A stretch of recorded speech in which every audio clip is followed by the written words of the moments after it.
नमस्ते साथियों। आप सभी लोग साथियों कैसे हैं? बहुत अच्छे होंगे, तैयारी अपनी अच्छी तरीक़ा से कर रहे होंगे। तो हम लोग डेली यहाँ पे बिहार एसएससी एग्जाम से रिलेटेड लगातार अनेक प्रकार की जो किताबें पब्लिकेशन की गई, जैसे खान सर प्लेटफॉर्म, एडुटेरा का बुक हुआ, किरण पब्लिकेशन हुआ, यूनिक पब्लिकेशन के, ये सारे जो बुक प्रकाशित किए गए हैं उनसे ही रिलेटेड हम लोग डेली इस चैनल पर प्रैक्टिस है प्रश्नों को कर रहे हैं। तो आप समझ सकते हैं ये जो प्रैक्टिस आप लोगों को करा रहे हैं ये कितना इम्पोर्टेंट है आपके लिए, और बहुत इम्पोर्टेंट प्रश्न जो है इस वीडियो में देखने को मिलेंगे, समझने को मिलेगा, और इससे बहुत सारे प्रश्न जो होंगे क्लियर होंगे। तो आप लोग से निवेदन है हाथ जोड़कर कि आप लोग इस चैनल को सपोर्ट कीजिए और जितना हो सके आप लोग इसे शेयर जरूर कर दीजिए, ठीक है।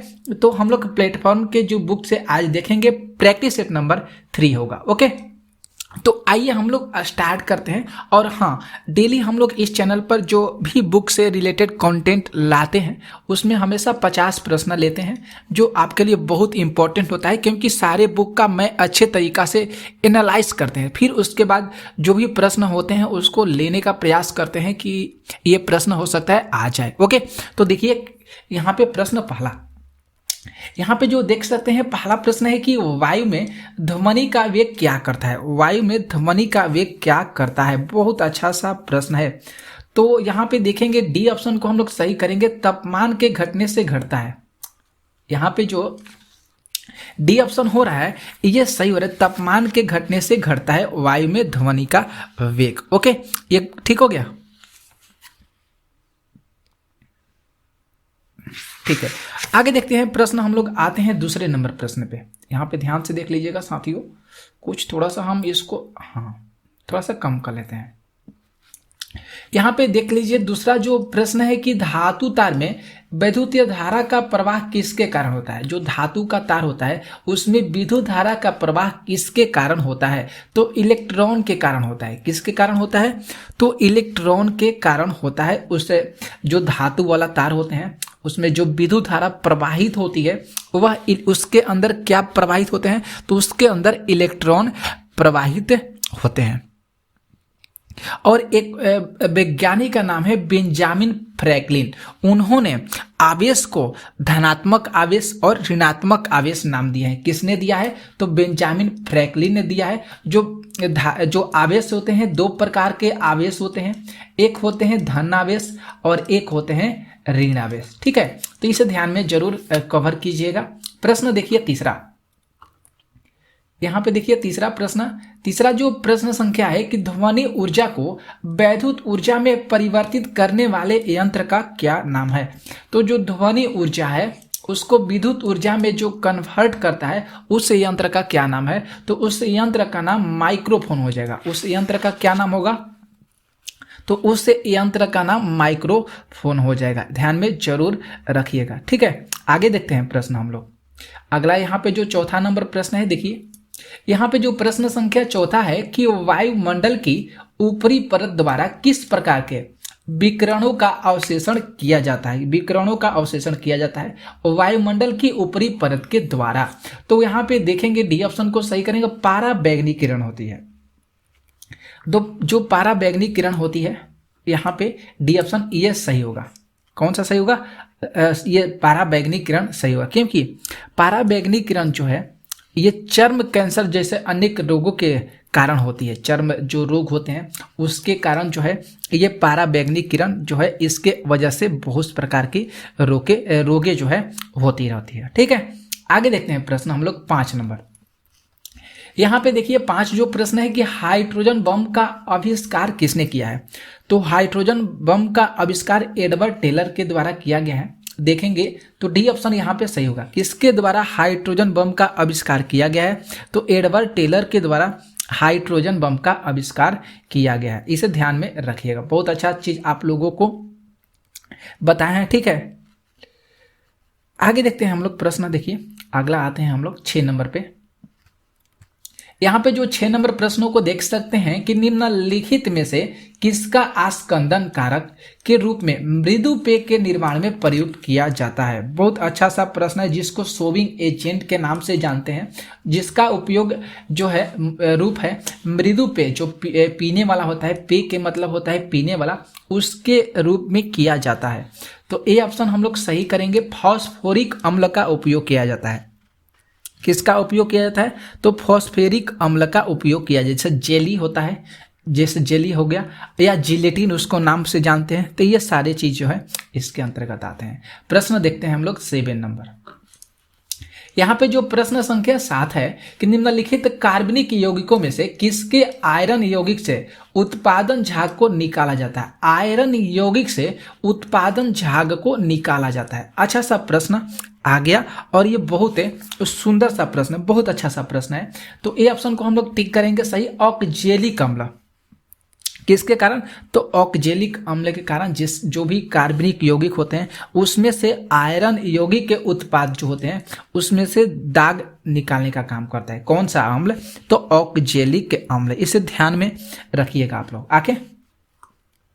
आगे देखते हैं प्रश्न हम लोग 8 नंबर। हाँ दोस्तों, आप लोग से निवेदन है कि आप लोग इस वीडियो को जितना हो सके शेयर भी जरूर कर दीजिए। 8 जो प्रश्न है कि नाभिकीय विखंडन में ऊर्जा किस रूप में निकलती है। नाभिकीय विखंडन में जो ऊर्जा है यह किस रूप में निकलती है? तो ऊष्मा के रूप में निकलती है। किस रूप में? तो ऊष्मा के रूप में नाभिकीय विखंडन में से ऊर्जा निकलती है। ठीक है। और नाभिकीय विखंडन जो यहाँ पे अगर बात करें इसका, तो नाभिकीय विखंडन में न्यूट्रॉनों की बमबारी की जाती है। किसकी बमबारी की जाती है नाभिकीय विखंडों में? तो जो न्यूट्रॉनों होते हैं इसका बमबारी किया जाता है। इसे ध्यान में जरूर रखिएगा। 6 अगस्त और 9 अगस्त इसे ध्यान में रखिएगा। आपको जो चीज बता रहे हैं वो बहुत इंपॉर्टेंट चीज बता रहे हैं। 6 अगस्त और 9 अगस्त 1945, 6 अगस्त और 9 अगस्त 1945 को हिरोशिमा और नागासाकी पर परमाणु बम गिराया गया था। किस पर? तो हिरोशिमा और नागासाकी पर परमाणु बम गिराया गया था। 6 अगस्त को कहाँ गिराया गया था? हिरोशिमा पर, और 9 अगस्त को नागासाकी पर गिराया गया था परमाणु बम को। क्लियर? प्रश्न चलते हैं हम लोग अगला 9 नंबर पे। यहाँ पे जो प्रश्न 9 है कि निम्नलिखित नृत्यों में से किस एक में एकल नृत्य होता है। मतलब एकल नृत्य होता है। अच्छा सा ये प्रश्न है, एकल नृत्य की बात किया है। ठीक है।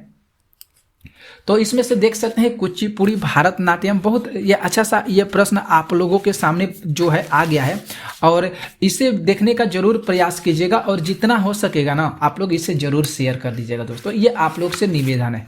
तो हम लोग बी ऑप्शन को टिक करेंगे, भारतनाट्यम। बहुत अच्छा सा ये प्रश्न, बहुत इंपॉर्टेंट चीज है, भारतनाट्यम। ठीक है। आप लोग को बताते हैं कि जो भारतनाट्यम है, ये जो लोक नृत्य है, ये कहाँ का नृत्य है? तो तमिलनाडु का नृत्य है। कहाँ का लोक नृत्य है? ये जो भारतनाट्यम है तमिलनाडु का लोक नृत्य है, और इसे एकल नृत्य के नाम से जानते हैं। देख सकते हैं यहाँ पे प्रश्न में भी पूछा गया, एकल नृत्य के नाम से जानते हैं। मोहिनीअट्टम की बात करें तो मोहिनीअट्टम केरल का लोक नृत्य हो जाएगा, जो एकल और डबल दोनों होता है। एकल यहाँ पे और यहाँ पे दोनों लिख देते हैं। इससे आप लोग समझ लीजिएगा एकल और डबल दोनों यहाँ पे होता है। ठीक है।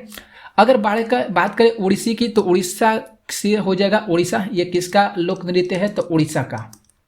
ये किसका हो जाएगा? उड़ीसा का लोक नृत्य हो जाएगा। यहाँ पे केवल महिलाओं के द्वारा, इसे ध्यान में रखिएगा, यहाँ पे केवल महिलाओं के द्वारा लोक नृत्य किया जाता है। ठीक है। और कुचिपुड़ी तो आप लोग को खैर पता होगा। एपी यहाँ पे कर देते हैं आंध्र प्रदेश। एपी से आप लोग समझ लीजिएगा, कुचिपुड़ी आंध्र प्रदेश का लोक नृत्य है, भारतनाट्यम तमिलनाडु का, मोहिनीअट्टम केरल का, और ओडिसी उड़ीसा का। क्लियर हो गया। आगे देखिए प्रश्न 10। यहाँ पे जो प्रश्न 10 है कि शहीद दिवस कब मनाया जाता है। तो शहीद दिवस 30 जनवरी 1948 ईस्वी को मनाया गया था। बी ऑप्शन हम लोग यहाँ पे सही करेंगे। हर साल मनाया जाता है शहीद दिवस। 30 जनवरी को जो आने वाला है जो है शहीद दिवस के रूप में मनाया जाएगा। ठीक है। क्योंकि 30 जनवरी 1948 को नाथूराम गोडसे के द्वारा गांधी जी की हत्या किया गया था। ठीक है। गांधी जी की हत्या जो है 30 जनवरी को किया गया था। तो इसलिए हर साल शहीद दिवस के रूप में मनाया जाता है 30 जनवरी को। क्लियर हो गया, इसमें कोई दिक्कत नहीं है। और 8 मार्च को अंतर्राष्ट्रीय महिला दिवस के रूप में मनाया जाता है। 8 मार्च को अंतर्राष्ट्रीय महिला दिवस के रूप में मनाया जाता है। और 12 जनवरी को स्वामी जो विवेकानंद जी का जयंती है उसको मनाया जाता है। क्लियर होंगे, समझ में आ गया आप लोगों को। आगे देखिए प्रश्न 11 जो यहाँ पे प्रश्न देख सकते हैं, इटली की मुद्रा का क्या नाम है? तो इटली की मुद्रा का नाम लीरा हो जाएगा। लीरा किस देश की मुद्रा का नाम है? तो लीरा हो जाएगा इटली का। जापान का आप लोग को पता है येन है। ये किस देश की मुद्रा है? ये जापान का होगा। पीसो जरूर याद कीजिएगा। पीसो जो मुद्रा है फिलीपींस का हो जाएगा। फिलीपींस की मुद्रा का क्या नाम है? फिलीपींस की मुद्रा का नाम पीसो होगा। रियाल तो पता है, खैर है आप लोग का। ये ईरान की मुद्रा है। ईरान कह सकते हैं या सऊदी अरब कह सकते हैं। ये दोनों जो देश हैं, इन दोनों देशों की जो मुद्रा का नाम है रियाल ही है। ओके, समझ में आ गया। आगे देखते हैं हम लोग प्रश्न 12। यहाँ पे जो 12 प्रश्न है कि मसूड़ों में खून का आना, दांतों का हिलना और घाव के मंद गति से भरने के बचाव के लिए इसमें से जो सर्वोत्तम पोषक तत्व है वह कौन सा है? बहुत अच्छा सा प्रश्न है, बहुत सुंदर सा प्रश्न है। तो ए ऑप्शन को हम लोग सही करेंगे, एस्कॉर्बिक अम्ल। कौन सा अम्ल होगा? एस्कॉर्बिक अम्ल। आगे देखिए प्रश्न 13 जो प्रश्न है कि खाने का सोडा का रासायनिक नाम क्या है? खाने का सोडा का रासायनिक नाम जो हो जाएगा क्या हो जाएगा? अच्छा सा प्रश्न है। सोडियम बाइकार्बोनेट जरूर ध्यान में रखिएगा। सोडियम बाइकार्बोनेट Na2CO3 होता है। इसका रासायनिक सूत्र Na2CO3 होता है, सोडियम बाइकार्बोनेट। बेकिंग सोडा का रासायनिक नाम सोडियम बाइकार्बोनेट होता है। बेकिंग सोडा का रासायनिक नाम सोडियम बाइकार्बोनेट होता है। ये बेकिंग सोडा का होता है। ये जो बताएं आप लोगों को धूमन सोडा बताएं। कौन सा बताएं? धूमन सोडा। धूमन सोडा का रासायनिक नाम जो होता है सोडियम कार्बोनेट होता है। ठीक है, ये आप लोग को बताएं। और सोडियम बाइकार्बोनेट का सूत्र होता है NaHCO3 होता है। NaHCO3 जिसको सोडियम बाइकार्बोनेट कहा जाता है। ये खाने वाला इसको सोडा कहा जाता है। समझ में आ गया, क्लियर हो गया। उस समय हम तो इसी पर टिक कर दिए हैं। आगे देखिए प्रश्न यहाँ पे 14, ध्यान से देखिएगा। 14 जो प्रश्न है कि नाभिकीय रिएक्टर में भारी पानी का प्रयोग किस रूप में किया जाता है? तो नाभिकीय रिएक्टर में भारी पानी का उपयोग जो है विमंदक के रूप में किया जाता है। कहीं कहीं शीतलक दिया रहता है, तो यहाँ पे विमंदक बिल्कुल सही होगा। प्रश्न चलते हैं 15। यहाँ पे देख लीजिए जो 15 नंबर प्रश्न है कि सिनेबार निम्नलिखित में से एक का अयस्क है। सिनेबार किसका अयस्क है? तो पारा का अयस्क हो जाएगा। सिनेबार किसका अयस्क हो जाएगा? तो सिनेबार पारा का मुख्य अयस्क है। ठीक है, आगे चलते हैं प्रश्न 16। यहाँ पे जो 16 प्रश्न है कि सीम का पूर्ण रूप क्या होता है? तो सब्सक्राइबर्स आइडेंटिटी मॉड्यूल होता है। सी ऑप्शन को हम लोग सही करेंगे। सब्सक्राइबर्स आइडेंटिटी मॉड्यूल जो होता है ये सीम का पूर्ण रूप हो जाएगा। ठीक है, तो इसे ध्यान में रखिएगा। प्रश्न देखते हैं 17 प्रश्न है कि अस्टैग फ्लेक्शन शब्द का क्या अर्थ है? अस्टैग फ्लेक्शन शब्द का क्या अर्थ है? तो हम लोग यहाँ पे सी ऑप्शन को देखेंगे, सही होगा। उच्च बेरोजगारी तथा उपभोक्ता मांग में अंतर न होने के साथ साथ उच्च अस्मिति दर, जिसको अस्फ्लेक्शन शब्द का अर्थ यहाँ पे बता रहा है सी ऑप्शन में, बिल्कुल सही है। आगे देखिए प्रश्न यहाँ पे जो 18 प्रश्न है कि निम्न में से किस सिद्धांत पर डेप्थ माइक्रोमीटर को बनाया जाता है? डेप्थ माइक्रोमीटर को बनाया जाता है तो स्क्रू थ्रेड की लीड और पिंच के सिद्धांत पर। स्क्रू थ्रेड की लीड और पिंच के सिद्धांत पर डेप्थ माइक्रोमीटर को बनाया जाता है। सी ऑप्शन सही होगा। ओके, प्रश्न चलते हैं 19 नंबर पे। यहाँ पे ध्यान से देखिए। यहाँ पे जो प्रश्न 19 है कि पानी को किसका प्रयोग करके ठंडा किया जाता है? अच्छा सा प्रश्न है। तो पानी को जो है रेडिएटर से ठंडा किया जाता है। किससे ठंडा किया जाता है? तो रेडिएटर से किया जाता है। ओके, अच्छे होंगे प्रश्न, अच्छे लग रहे होंगे प्रश्न ये सारे करने में आप लोगों को। बेस देखिए प्रश्न करे कि पावर क्लैंपिंग के लाभ क्या हो सकते हैं? पावर क्लैंपिंग के लाभ क्या हो सकते हैं? तो क्लैंपिंग जो है ये प्रेशर का अच्छा कंट्रोल करना संभव रखता है, और इसके बाद करें ये कि मूविंग पर घिसावट कम करता है, ऑपरेटिंग साइकिल तेज करता है। तो A option, B option, C option तीनों सही हो रहे हैं, तो डी ऑप्शन को हम लोग सही करेंगे। यहाँ पे उपयुक्त सभी होगा। 21 देखिए प्रश्न, एक यहाँ पे 21 जो प्रश्न है कि किसी वस्तु का पारावैद्युत स्थिरांक हमेशा होता है। किसी वस्तु का पारावैद्युत स्थिरांक जो होता है हमेशा होता है, तो वह 1 से अधिक होता है। क्या होता है, तो वह 1 से अधिक होता है। क्लियर।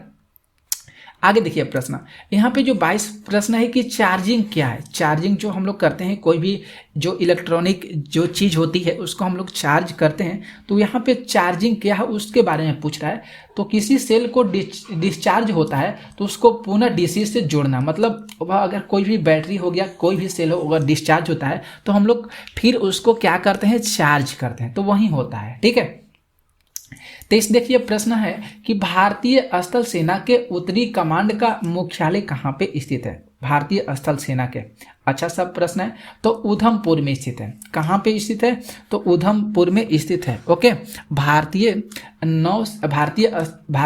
स्थल सेना का उत्तरी कमांड का मुख्यालय। पश्चिमी कमांड का मुख्यालय कहाँ पे है, तो चंडी मंदिर, जरूर याद कीजिएगा, चंडी मंदिर, ये पश्चिमी कमांड का मुख्यालय है। चंडी मंदिर जो कहाँ पे है, तो जो चंडी मंडी जो है मंदिर, ये शिमला में है। कहाँ पे है, शिमला में है। मध्य कमांड का मुख्यालय लखनऊ में हो जाएगा, इसे ध्यान रखिएगा, आप लोग को बता दिए। 24 देखिए प्रश्न है कि बिरजू महाराज नृत्य शैली के प्रतिपादक कौन थे। बिरजू महाराज नृत्य शैली के जो प्रतिपादक थे वह कौन थे, तो इसके प्रतिपादक देख सकते हैं यहाँ पे थे, कथक हो जाएगा। कथक से बिरजू महाराज जो नृत्य शैली है ये कथक से रिलेटेड है। किससे, कथक से रिलेटेड है। क्लियर। आगे देखिए प्रश्न, अगला प्रश्न है 25 के उड़ते हुए वायुमान में होते हैं, तो सी ऑप्शन सही करेंगे। स्थैतिक और गतिज ऊर्जा दोनों होती है, स्थैतिक और गतिज ऊर्जा दोनों होती है। 26 प्रश्न संख्या जो 26 है कि परमाणु शोध तथा रेडियोथेरेपी में कौन सी गैस का उपयोग किया जाता है। बहुत सुंदर सा ये प्रश्न आप लोगों के सामने है। तो किसका उपयोग किया जाता है, रेडॉन का उपयोग किया जाता है। किसका उपयोग, तो रेडॉन का उपयोग जो है किया जाता है, क्योंकि रेडॉन का उपयोग जो है दोस्तों कैंसर के उपचार में और रेडियोथेरेपी में किया जाता है। आगे देखिए प्रश्न, यहाँ पे जो प्रश्न संख्या 27 है कि जबड़ा बंदी अर्थात मुंह खोलने में, जबड़ा बंदी अर्थात मुंह खोलने में यहाँ पे बात करें तो कठिनाई का लक्षण क्या हो सकता है, इस देखेंगे तो यहाँ पे ऑप्शन कौन सा सही हो सकता है, टेटनेस सही होगा। यहाँ पे कौन सा ऑप्शन सही होगा, टेटनेस सही होगा। आगे देखिए प्रश्न 28 जो यहाँ पे देख सकते हैं कि हृदय घात का कारण क्या हो सकता है। हृदय घात का कारण क्या हो सकता है, तो कोलेस्ट्रॉल का बढ़ना, यहाँ पे बी ऑप्शन क्या होगा, सही होगा। ओके। प्रश्न देखिए अगला, यहाँ पे 29 नंबर प्रश्न है कि वाहनों में पीछे के दृश्य को देखने के लिए किसका दर्पण का उपयोग किया जाता है, तो उत्तल दर्पण का उपयोग किया जाता है। किस दर्पण का उपयोग किया जाता है वाहनों को पीछे देखने के लिए, तो उत्तल दर्पण का उपयोग किया जाता है। आगे देखिए प्रश्न, अब देखिए अच्छा सा प्रश्न है कि यहाँ पे 30 नंबर की धड़कन क्या है, जिसको इम्पल्स के नाम से जाना जाता है, कि धड़कन क्या है। बहुत अच्छा सा प्रश्न है और पूछा गया कौन सी राशि है, तो सदिश राशि टिक कीजिएगा, क्योंकि सदिश राशि में कौन कौन से होते हैं, वेग होते हैं, संवेग, त्वरण, आवेग, विभवांतर, धड़कन, ये सारे जो है सदिश राशि है। अदिश राशि में विद्युत धारा, दाब, चाल, ये अदिश राशि होते हैं। ठीक है।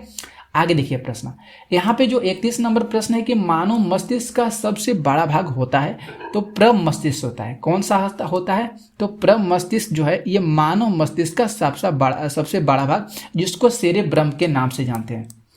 सेरेब्रम के नाम से किससे जानते हैं, तो प्रमस्तिष्क को जानते हैं। क्लियर। आगे देखिए प्रश्न 32 प्रश्न है कि बीसीजी टीका किसके संचरण देता है। जो बीसीजी टीका होता है, तो यहाँ पे ट्यूबरकुलोसिस सही कीजिएगा, डी ऑप्शन यहाँ पे सही होगा। बीसीजी का टीका ठीक हो जाएगा, किसका, ट्यूबरकुलोसिस हो गया। ठीक है। तो इसे ध्यान में जरूर आप लोग रखिएगा, ये बहुत इंपॉर्टेंट चीज आप लोगों को हम बता रहे हैं आज की क्लास में। प्रश्न देखिए 33 जो प्रश्न है कि थर्मोस्टेट का उपयोग रेफ्रिजरेटर के तापमान के नियंत्रण में किया जाता है, इसमें से होता है। बहुत अच्छा सा प्रश्न है। तो ये जो होता है एक द्विधातुक पट्टी होता है, इसके अंदर क्या लगा होता है, एक द्विधातुक पट्टी। 34 प्रश्न है कि एक फ्यूज तार में मुख्य रूप से क्या होता है।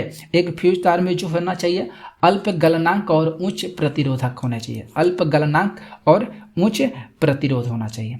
आगे प्रश्न संख्या जो 35 है कि एक सामान्य नेत्र के लिए सुस्पष्ट दृष्टि की जो न्यूनतम दूरी है कितनी होनी चाहिए, तो 25 सेंटीमीटर होना चाहिए। कितना, तो स्पष्ट दर्शन की न्यूनतम दूरी होनी चाहिए 25 सेंटीमीटर। 36 नंबर देखिए प्रश्न जो है, एक नक्षत्र का रंग निर्भर करता है। तो एक नक्षत्र का जो रंग निर्भर करता है वह पृष्ठीय ताप पर निर्भर करता है। किस पर निर्भर करता है, तो वह पृष्ठीय ताप पर निर्भर करता है। 37 नंबर देखिए प्रश्न, 37 नंबर प्रश्न है कि सौर विकिरण का जो भाग बिना गर्मी दिए पृथ्वी से परावर्तित हो जाता है वह ध्रुवलता कहलाता है, या वह क्या कहलाता है, वह ध्रुवलता कहलाता है। ओके, आगे देखिए प्रश्न, यहाँ पे देख सकते हैं 38 प्रश्न है कि मानव शरीर का साधारण तापमान कितना डिग्री सेल्सियस होता है, तो हमेशा 37 डिग्री। यहाँ पे 36.9 दिया है, लगभग में आप लोग को पता होगा 37 डिग्री सेल्सियस जो है मानव शरीर का साधारण तापमान होता है। ओके, अगला प्रश्न देख सकते हैं 39 के उपास्थि तथा हड्डियों के निर्माण और संपोषण में आवश्यक तत्व कौन सा मौजूद होता है, तो कैल्शियम मौजूद होता है। कौन सा, तो कैल्शियम। ओके, 40 देखिए प्रश्न, सोल्डर किस धातु का मिश्रण होता है, तो सोल्डर टीन और लेड का मिश्रण होता है। किसका मिश्रण होता है, तो टीन और लेड का। आगे देखिए प्रश्न 41 है कि व्यापारिक वैसलीन किससे निकाला जाता है, तो व्यापारिक जो वैसलीन है वे पेट्रोलियम से निकाला जाता है। किससे, तो पेट्रोलियम से निकाला जाता है। 42 प्रश्न है 42 के निम्नलिखित में से कौन सा भाग डार्विन के विकास सिद्धांत से संबंधित नहीं है, तो प्राकृतिक वर्णन, जीवन संघर्ष और योग्यतमय की उत्तरजीविता ये सही है, लेकिन उपार्जित लक्षणों की वांछागति ये डार्विन के विकास सिद्धांत से रिलेटेड नहीं है, तो डी ऑप्शन सही होगा। आगे देखिए प्रश्न 43 प्रश्न है कि मछलियों के यकृत तेल में किसकी प्रचुरता सबसे ज्यादा होती है, तो विटामिन डी की ज्यादा होती है। किसकी सबसे ज्यादा होती है, मछलियों में जो मछलियों के तेल होते हैं तो उसमें सबसे ज़्यादा अगर देखेंगे तो मछलियों के तेल में विटामिन डी की सबसे ज़्यादा प्रचुरता होती है और इसका रासायनिक नाम कैल्सीफेरॉल है।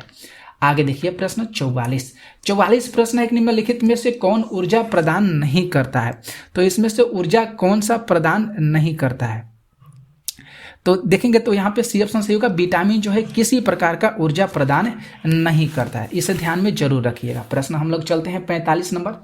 यहाँ पे 45 नंबर प्रश्न है दोस्तों कि हवाई जहाज का जो बॉडी होता है, ढांचा, किस धातु से बनाए जाते हैं, तो एल्युमिनियम के बनाए जाते हैं। किसके, एल्युमिनियम के बनाए जाते हैं। आगे देखिए प्रश्न 46 प्रश्न है कि 1 माइक्रोन का मान होता है तो 0.01 मिलीमीटर होता है। कितना, 0.01 मिलीमीटर। 47 नंबर देख सकते हैं प्रश्न है कि ब्लैक हिल, ग्रीन हिल और ब्लू हिल ये 3 पहाड़ियाँ है, ये तीनों जो पहाड़ियाँ है किस देश में स्थित है, तो ये तीनों पहाड़ियाँ संयुक्त राज्य अमेरिका में स्थित है। दो नाम याद कीजिएगा, ब्लैक हिल पहाड़ियाँ, ग्रीन हिल पहाड़ियाँ और ब्लू हिल। ठीक है, आगे देखिए प्रश्न 48 नंबर प्रश्न है कि जवाहर सुरंग किस प्राकृतिक दर्रे का नाम दिया गया है जवाहर सुरंग को, तो बनिहाल दर्रा। बनिहाल दर्रा याद कीजिएगा, दर्श लिखा गया है यहाँ पे दारा होगा, यहाँ पर भी दारा होगा दोस्तों, दर्श हो गया बनिहाल दारा। ठीक है, जिसको जवाहर सुरंग के नाम से जाना गया।